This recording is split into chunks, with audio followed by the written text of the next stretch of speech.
How does a child handle grief?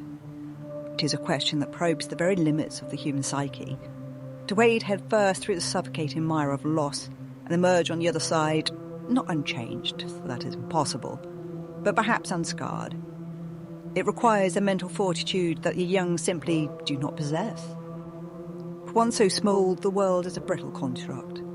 They are ill-equipped and ill-prepared, lacking the hormonal architecture and the physical neurodevelopment required to process such tectonic shifts in their reality.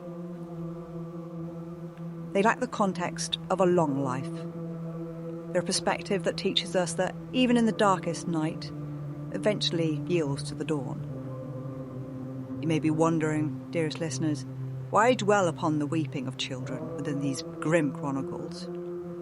For those of you who have followed my previous discussions on the Apothecarian, those who understand the agonising mechanics of the Space Marine's ascension process are likely already assembling the mosaic of this tragedy. At the foundational core of every Astartes, beneath the 19 layers of organ implants and reinforced bone and the thousands of hours of hypno-indoctrination, there remains the baseline adolescent male. They are elevated to the status of demigods, yes. They are forged from the clay of children, forced into a violent artificial adulthood to combat the horrors that haunt the void. That child is still there, buried deep within the ceramite and the transhuman fury, and in those rare catastrophic moments where an Astartes is forced to confront true soul-shattering grief, the results are nothing short of calamitous. Consider as a case study for this the shattered legions of Istvan V. When the Iron Hands witnessed the death of their Primarch, Verus Manus, the transhuman mind buckled. Some fell into a catatonic stupor, frozen by a loss their psyche could not process. Others descended into a frantic technological madness, scouring the galaxy for forbidden relics in a desperate, infantile attempt to undo the finality of death. Some simply regressed, like a child wanting to ignore their troubles and turned their backs on a burning galaxy to relive the glory days of the Great Crusade, unable to fathom a reality where such profound betrayal was possible. So how then, by the grace of the throne, did Second Captain Koorland of the Daylight Wool Company survive the unthinkable alone? He had become the de facto chapter master of a Legion of One, the sole survivor of the Batarians of Terra, Imperial Fists, the very architect of the palace's defences, were now effectively extinct. The loss was absolute. The gene seed of a chapter vanished. Relics forged in the fires of unification shattered. Battle barges that had weathered the Horus Heresy itself were reduced to scrap, pecked over by the filthy scavenging hands of the Orcs. The vibrant yellow of the Imperial Fist being seen as a sign of high wealth and prestige amongst their rotten kind. Such trophies being used by the fungal infection of the greenskins is a desecration that defies the language. And Astartes was never designed to endure such a total vacuum. It is a contingency never foreseen, perhaps even by he who sits upon the golden throne. Yet, in 544 M32, this unforeseen became history. The Battle of Adamantua concluded in this most tragic of outcomes, marking the official commencement of the War of the Beast. It is here, at these gates of despair, that I must continue my labour. Witness how a child turned demigod handles the death of everything he was built to protect.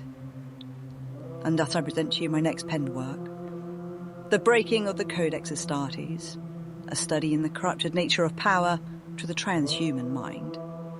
Before the final, last wall can be raised, however, we must first confront the canker that allowed the bastion of mankind to crumble in the first place. We must continue from our last record to the unprecedented move by the Master of the Assassins, Vangorich, who has permitted a Ork Ambassador into the Senatorum Imperialis. I must ask you to brace yourself now, my dearest of listeners. And, well, listen, and hear the voice that shook Holy Terra itself. Tell me who they are. Ambassadors. That isn't possible. Oh, I know. So it was true then. What have you brought into this sacred place? Their ambassadors. Are you their interpreter? Don't need an interpreter. We tell you how to surrender, you surrender. Easy.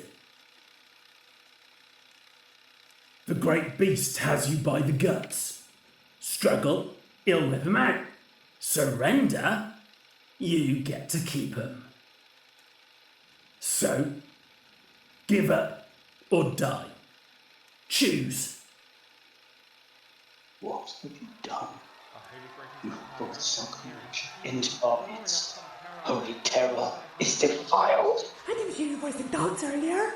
Why are you silent? Give the order! The Lucifer Blacks outnumber them. They aren't armed. And what the Lucifer done? Kill them! Kill them! Bad plan, little bug. If we kill them, we see all their minds. We will not surrender. We will annihilate your foul race. You've sealed your own doom by coming here. You will regret. I won't. We won't. You can't ever. Low behavior. Diplomatic skills is a genetic trait. Unprecedented. Specimen collecting will be needed. And the potential. It's very unthinkable with this form of development. Mutations of command. The possibilities are... Where are your loyalties, priest of Mars? Enough then. Bear witness, father of mankind. I have tried, but they leave me no choice. Useless. Worse than snotlings. No reasoning with humans. Break 'em, kill 'em, eat 'em. That's good. Don't try to make 'em think. Can't be done. Want to die then? Last chance. Done here.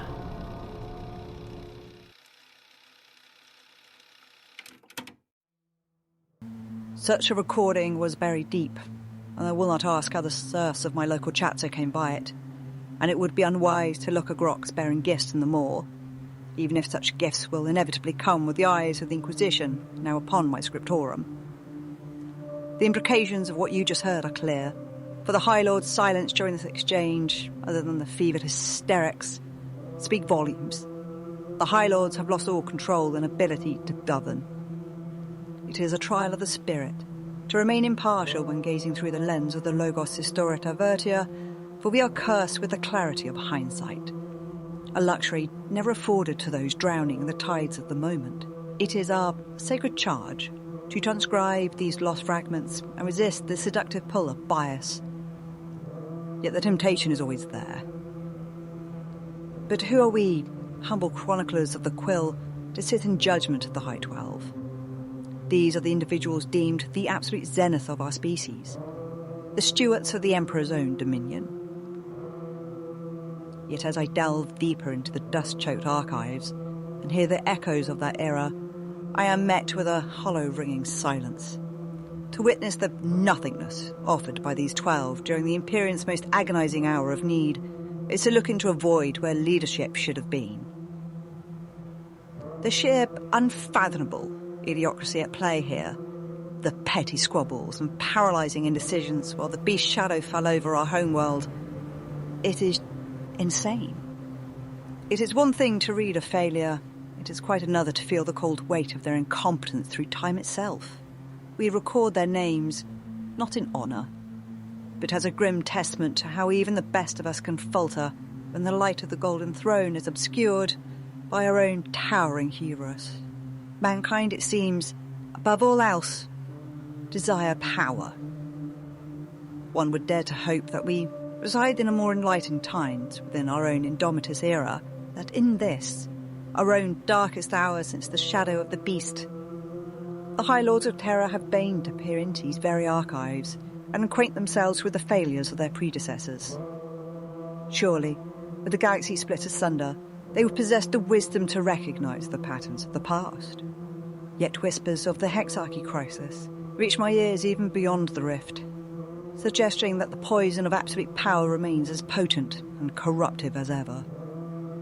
It forces the grim question upon the soul. Did the current 12 review the disastrous chronicles of Langsung and Veritus, only to emerge untaught? Did they gaze upon the records of their ancient paralysis and, in their towering arrogance, assume themselves immune to such blight? It seems the prideful ignorance of the High Lords is a foundational constant of the universe. Rather than taking the hard-earned lessons of history to heart, they have appeared to look upon the mistakes of the past and convince themselves that their hands are steadier, their hearts are more dedicated, and their right to rule more absolute.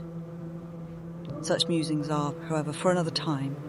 Let us regain our footing during these turbulent and fearful hours as the Ork Attack Fortress is in orbit over Terra. I have found while researching the subject something I did not expect to find. A heavily encrypted data slate, not one that was hidden, just forgotten, lost in a corner and severely damaged by the passage of time, but one that could still be read, with the proper clearance codes. It is a chronicle that curdles the very marrow of any loyal servant of the throne, a ruinous account of security failure so complete, and Xenos audacity so profound, that it truly beggars belief. It was not enough that the throne world was already choked by the atmospheric filth of the Ork, but now the Aeldari, those spindly, arrogant architects of fate, should dare to set foot upon the sacred stones of the palace, to even lay their predatory eyes upon the Eternity Gate itself. It is a sacrilege that even with near 8 millennia past, it still cries out for vengeance. The archive whispers of yet another secret machination, another unseen thread pulled by the ever-present and ever-shadowed Master of Assassins.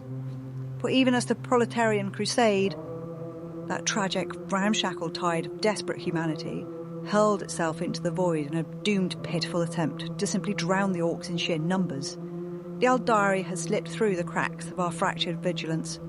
They entered orbit not as conquerors, but as a self-proclaimed messengers of peace. Yet they weaved their way through the Imperial Palace at the very moment our eyes were fixed upon the green tide above, and slaughtered their way to the Golden Throne. This was no accidental encounter, but a calculated intrusion facilitated by the political rot festering at the heart of our leadership. Now, while the masses bled for terror in her skies, the sanctity of its soil was being bartered away. The previously impenetrable walls had started to crack. Panic, sharp and cold, rippled through the gilded arteries of the Imperial Palace as a strike force of 7 Aeldari Harlequins, led by the witch seer Nelshirai, dared to infiltrate the very heart of the Master of Mankind's fortress, intent on delivering a message from the arch-manipulator Eldradal Thrain. These kaleidoscopic butchers carved a path of senseless slaughter through the elite Lucifer Blacks. They breached the inner palace, an intrusion that should have been impossible, only to be met by the golden fury of the Adeptus Custodes. Hundreds of the Emperor's own guardians, bound by oath of ancient iron, fell upon the Xenos intruders with the righteous wrath of the wronged. In the shadow of the Eternity Gate, the dance ended in gore. The Harlequins were unmade, leaving only their shadow seer, broken and bleeding at the feet of those she had sought to bypass.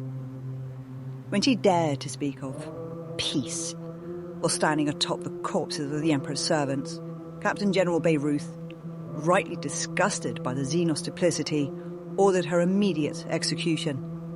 Yet at that very precipice of justice, the political weavings of the High Lords intervened yet again. Grandmaster Vangorich and the Inquisitional representative Veritus appeared, just at the right time, staying the Captain General's hand and demanding the creature be taken into their own custody for interrogation. Though it must have been a bitter drink for the Custodes to swallow, the High Lord's authority prevailed, and the witch was dragged into the depth of the Inquisitional fortress. There, Ray spun a narrative, improbable alliance.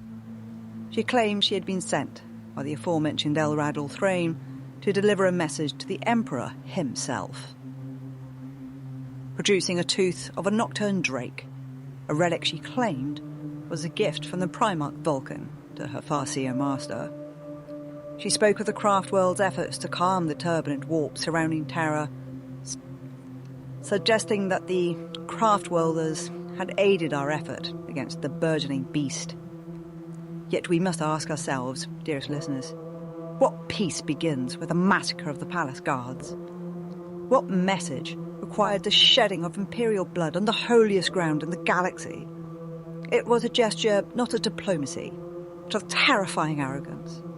A reminder that even when we face extinction of the War of the Beast, the Aeldari looked upon our Emperor's home as little more than a stage for their own inscrutable and likely treacherous designs. From the fragmented records I've been permitted to access following this, it appears that, for all the blood spilled and the sanctity violated, absolutely nothing came from the Xenos intrusion. A relentless passing of the chronometer is evidence enough. No ground alliance was forged with the Aeldari, and their cryptic warnings regarding the dominant threat of chaos were rendered moot by the immediate crushing reality of the Greenskins. It is all well and good for these filthy Xenos to proclaim that a great doom lies within the eye of terror, but such painfully obvious statements matter little when your own home world is being throttled by a moon-sized fortress of scrap and fury. I understand perfectly why there are no further mentions of this incursion within the annals. To admit that the heart of the Imperium was breached so easily, that the High Lords even entertained a dialogue with the alien, while the Emperor's own guardians were still cleaning Xenos ichor from the palace floors, would be a truth too toxic for the masses to consume. If any pact was considered, it is buried deep under layers of sub-redaction and encryption. Such knowledge is not a gift, but a burden that would shatter the faith of the common citizen. Thus the events remain a ghost in the archives, a secret kept not to protect the people from the Xenos, but to protect the state from the consequences of its own desperate and obscure dealings. The sanctity of the Senatorum, a place where the Emperor's will was meant to be manifest, has now been fouled by both the Orks and the whimsical prophecies of the Aeldari. There was no more pretense of this impenetrable fortress of the throne world. The psychological bastions had been levelled long before the physical ones. In that moment, the outer walls of the palace, one's belt of pride, tradition, and the refusal to yield, even in the face of Horus and his legions of the damned, did not just crack, it shattered, left as a heap of rubble for the green tide to simply flow through. With the Aeldari pacified and the Orks readying their final attack, the last wall was defiant, however, refusing to crack or break, and refusing even the writings of the Primarch Roboute Guilliman with the Codex Astartes. The Sons of Dawn, a legion in all but name, came to Terra's defence. To understand the weight of this, we must hark back to the early blood-soaked decades of the 31st millennia, and the adoption of the Codex Astartes, which saw the once mighty Space Marine Legion splintered into 1,000 separate chapters. This was a surgical necessity, a decree born from the scars of the Horus Heresy to ensure that no single commander, no matter how noble or decorated, could ever again wield the catastrophic world-ending power of a full legion. Yet, even as the ink dried on Roboute Guilliman's reforms, the Praetorian of Terror, Rogal Dorn, harboured a secret, cold pragmatism. Beneath his oaths of compliance, he laid the foundation of a hidden contingency, the Last Wall Protocol. The Last Wall was an emergency doctrine, intended for one purpose and one purpose alone: the preservation of the throne when the Imperium stood at the very precipice of annihilation. It was a plan forged in direct, clandestine contravention of the Codex Astartes. To enact it was to walk a razor's edge, risked being branded as traitors and heretics, accused of attempting to resurrect the forbidden structures of the past. The protocol was designed to trigger only if Holy Terra itself faced the threat of such magnitude that the scattered chapters could no longer hold the line. In that dark hour, the Sons of Dawn were commanded to cast aside their separate heraldry, scattered as they are now across our Imperium, and come together once more, reforging the 7th Legion in spirit and strength. For the legions were broken by decree, but the blood of Dawn remembers. By decree, they would not gather over Terra, where the eyes of the High Lord might intervene, as in a place etched in the collective memory of the 7th, the foul system. It was there in the cold void where they once weathered a storm of iron and betrayal, that the Imperial Fist and their successors would reform the wall, standing as a single unbreakable fist against the dying of the light. The activation of the Last Wall Protocol was far from a seamless unification, however, instead igniting a firestorm of ideological controversy that threatened to fracture the very brotherhood it sought to save.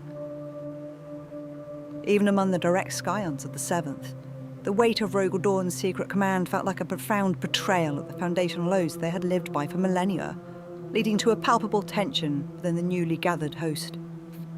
High Marshal Bowman of the Black Templars, despite being fundamental in the activation of the Last Wall, was perhaps the most vocal in his disdain, making his displeasure known when the summons was issued by the now chapter master Koorland, the last son of Dorn and the sole survivor of his line.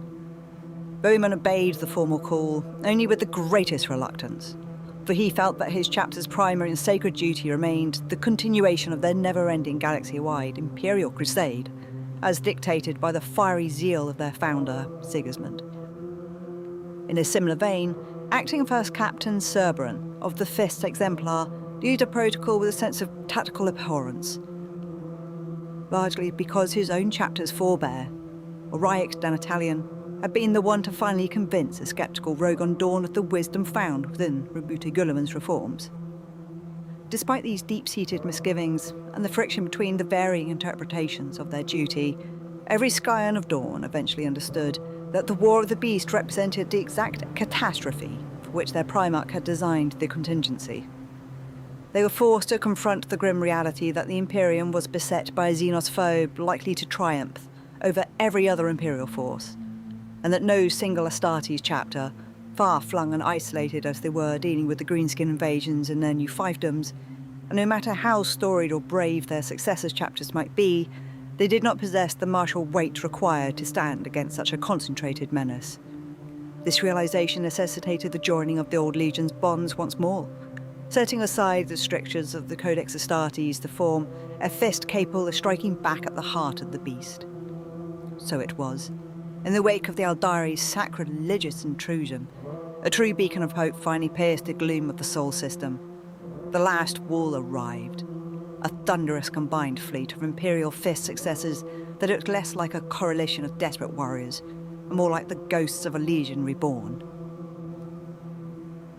20 battle barges and strike cruisers, carrying nearly 3,000 battle brothers from the Black Templars, Crimson Fists, the Excoriators, and the Fist Exemplar, appeared directly above the Ork Attack Moon, bypassing the mandible points completely. Led by the High Marshal Bowman and the stoic Koorland, these Astartes finally managed to wring support from the hoarding priests of Mars. Faced with this overwhelming martial presence, Fabricator General Coup finally yielded, deploying a formidable contingent of the Basilian Astra, 5 Scutari regiments, and 7 cohorts of the Legio Cybernetica. The ensuing void war was a symphony of destruction. Utilizing cyclonic torpedoes, the Imperial fleet scorched the surface of the moon, silencing its primary batteries. Yet the Orcs struck back with their horrific gravitic warp technology, lashing out with physics-defying forces that tore through Imperial hulls as if they were parchment. Under the cover of their celestial carnage, the Astartes and the Mechanicus allies launched a planetary-scale boarding action. The Terminators, the veteran elite of the 7th Legion's bloodline, spearheaded the assault, supported by armoured columns of the cold, unyielding battle automata of the Legio Cybernetica. The battle was a meat grinder of staggering proportions. Thousands of Orcs met the disciplined fury of the Sons of Dawn in a pitched struggle for the moon's surface. Just as the tide threatened to turn back in favour of the Greenskins, and the doom of the proletarian crusade looked to repeat itself, the timely arrival of the Iron Knights chapter provided the killing blow, allowing the Imperials to disable the moon's teleportation portals and sever the beast's reinforcements. However, victory demanded a heavy tithe. For as the Imperial forces made their tactical withdrawal, Chapter Master Malthans of the Iron Knights offered his life in a final defiant last stand against the warbus that was the size of a dreadnought. His sacrifice ensured his brothers could escape the crumbling surface and live to fight another day. Yet the true horrors awaited the victors not on the battlefield, though within the halls of power. In the aftermath, they recently appointed, in a desperate attempt for the High Lords to at least appear united and capable, the now Lord Commander of the Imperium Udin Mac-Udu, had the gall to claim credit for a victory he had neither planned for nor bled for. The Lord Commander was a political puppet for the now out of favour High Lord Admiral Langsung, having been a loyal ally and now a mouthpiece for the power-hungry Admiral. With an audacity that borders on the delusional, Udu proceeded to scold the chapter masters. He condemned the last wall as borderline heretical reconstruction of a legion and demanded the immediate dispersal of their fleets, just as Rogal Dorn had predicted. He ordered a total blackout on the deaths of the Imperial Fists, fearing that the truth would shatter an already fragile psyche on the Imperial masses. Most sinister of all was his decree that the Attack Moon, that festering Xenos fortress still within Terran's orbit, be left intact, ostensibly at the request of the Fabricator General for some unknown purpose. Though his cousins burned with a righteous urge to strike the Claw Commander down, Koorland counselled restraint. He chose to uphold the Emperor's vision of a civilian governance, even when that governance was presided by a man who had clearly traded his sanity for a seat at a table of cowards. It was a moment where the internal walls of the Imperium proved far more brittle than the ceramite of the warriors who defended them. However, that would soon change. While the void around Terra burned in the aftermath of the Greentide Siege, a different kind of war was being waged within the golden, suffocating halls of our homeworld. The outspoken High Marshal Beaumont, never one to mask his righteous fury behind the veil of diplomacy, openly expressed his utter disdain for both the squabbling, weak-willed High Lords and the preening incompetence of the Lord Commander. This atmospheric tension reached its breaking point when Udu, in a desperate bid to consolidate his crumbling authority, passed a motion to ban the Inquisition from the Senatorum Imperialis, suspecting in his paranoia, correctly, I may add, that they were looking to seize control to themselves. It was this final act of political suicide that forced Koorland to confront the devastating truth. The established leadership of the Imperium was too far gone to ever achieve victory against the beast. For while victory had been hard fought in the Sol system, the galaxy at large was still burning once more. A level of devastation not seen since the heresy was sweeping across the Imperium. Understanding that survival of the species outweighed the sanctity of current political traditions, the last son of Dawn took the unprecedented step of leading a calculated political coup himself. He did not act alone, but instead leveraged a coalition of those few powerful figures who still possessed the iron will to act.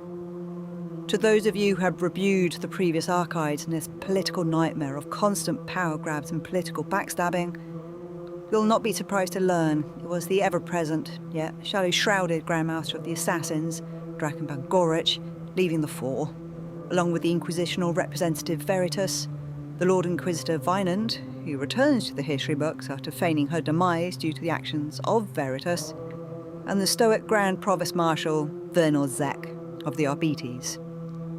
Faced with the cold, ceramite reality of an Astartes chapter master standing before them, the remaining High Lords realised they possessed no means to oppose them. In a moment of silent, terrified realisation, the Senatorum fell into line and, unanimously, approved Koorland's appointment as the newly enlisted Lord Commander of the Imperium, marking the first time a transhuman warrior would hold the ultimate reins of the Senatorum since the days of the Primarchs. Udo was led away by his own Lucifer Blacks bodyguards, feet dragging across the sacred floor of the Senatorum Imperialis. The records fall silent on the ultimate fate of the former Lord Commander, his desperate cries of treachery muffled by the heavy doors of the Senatorum as they slammed shut behind him. Perhaps he vanished into the lightless cells of an inquisitorial fortress. Or perhaps Vangorich's agents ensured his retirement was as permanent as it was quiet. Regardless, his departure signalled the end of an era of unfettered bureaucratic paralysis. With the elevation of Koorland to Lord Commander, the rule of the transhuman returned to Terra once more. Not under the clarity of ultramarine blue by our now Lord Regent, but as a grim necessity, clad in scarred and dented Sunburst yellow. Yet as we look upon the shift in power, we must return to the question that began this chronicle. How does that buried adolescent soul within the Astartes handle such a weight? Koorland did not seek power. He was a soldier, forced to become a statesman because the statesman had forgotten how to lead. He stood as the last son, carrying the grief of a murdered legion, the frustration of being betrayed by the High Lords, and the impossible burden of guiding a species on the brink of extinction. He had waded through the mire of loss and emerged not unscarred, but forged into the very thing the High Lords feared most, a singular, focused will that refused to play their games. The last wall had done more than just repel a Xenos fleet. It had dismantled the political stagnation of a government left inert. But as the ink dries on the sacred vellum on which I write this chapter of the War of the Beast, we are left with a chilling realization. That the walls of the Imperium had indeed proven brittle, but in rebuilding them to save mankind, Koorland has set a precedent that would echo throughout the millennia. When the line between protector and ruler is blurred, when the grief of a child is masked by the absolute power of a demigod, the foundation of the Imperium changes forever. Yet the beast still howls in the void, and the galaxy continues to burn. But for a brief moment, the Imperium is united under a single Imperial fist. Whether the fist was a beacon of hope, or the beginning of a new kind of darkness, is a matter for my next record. For now, I will continue to review the archives, as the Lord Commander prepares to take the fight to the heart of the Green Tide, knowing all too well that leadership, once seized, is a burden that rarely leaves its master's hands while they still draw breath. And with that, remember, knowledge is power. Got it well. And so this record may now be sealed in the Emperor's name. To appease the algorithmic machine spirit and ensure it recognizes your service, register your credentials or preferred seal in the comments below. Your feedback and support is genuinely appreciated. I would like to extend my never-ending gratitude to my Patreon subscribers, a sentence I never would have thought I would ever get to say. To join those most noble master scholars, visit patreon.com/Historiator Corbet Moore to keep this transmission array running and sacred vellum fresh. Or you can join me on Twitter or TikTok at MoreCorvo. The links, as ever, are in the details below. But our work never ends. Your clearance has been extended to the next prioritised file appearing on your boxcast now. Proceed onwards, dearest listener, for our vigil continues. I shall join you in the next one.